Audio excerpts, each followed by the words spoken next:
Hej, det er Bente fra SVG Magi. I dag vil jeg gerne vise dig lidt mere om at sætte tekst på en bue. Det hørte egentlig med i sidste video, men jeg gik lidt kluder i sagerne.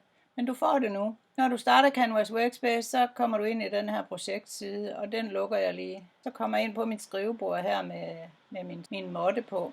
Jeg går over og finder figurer. Den var der jo allerede. Jeg går ned og finder en cirkel, og den fik jeg der. Jeg kan lave den lidt større. Og så går jeg over og finder noget tekst.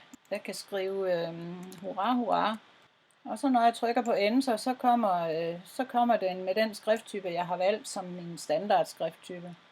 Jeg tror, jeg vil prøve at have en anden skrifttype, fordi det skal se lidt anderledes ud, når det kommer omkring min cirkel.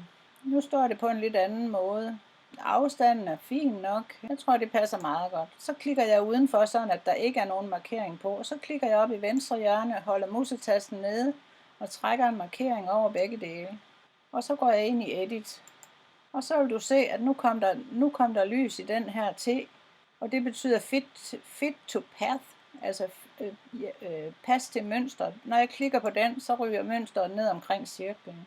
Men nu står det jo på hovedet, og det har jeg jo ikke så meget lyst til, at det skal. Så her i enden af ordet her, der er sådan en lille fin kryds.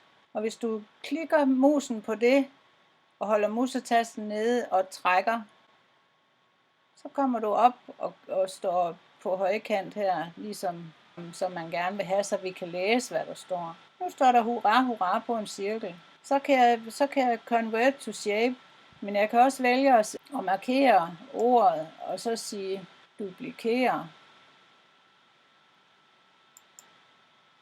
Nu har jeg fået dem en gang til, både med dem og ringen. Så jeg kan sætte dem herop, og så kan jeg tage og klikke på pilen, og så køre dem ned. Og så er det sådan lige før det ikke passer sammen. Men så kan jeg måske trække dem lidt større. Nej, det er jo kun den ene, jeg trækker større. Jeg prøver lige at lade den blive der. Nu står der hurra, hurra hele vejen rundt. Det bliver vist ikke helt godt, det her. Uha, den er god, den her fortryder-knap. Den kommer altså godt nok langt med en. Men det står jo lidt tæt. Jeg kunne da trække det lidt større, og sådan det passer lidt bedre sammen. Nu bliver cirklen sådan set bare lidt større. Altså det er selvfølgelig sådan noget, man må rette lidt til, hvis man vil have det hele vejen rundt. Man kunne også bare have ladt være med at tage den nederste, og så bare have nøjes med det der. Altså nu cirklen er væk. Jeg vil bare sige, at cirklen bliver ikke tegnet med ud, når du tegner det her ud, så du behøver ikke at gøre noget ved cirklen. Den er der bare for at illustrere, hvordan faconen bliver på det, du sætter på buen. Den kommer ikke med ud. Men nu har du skrevet hurra, hurra på en bue.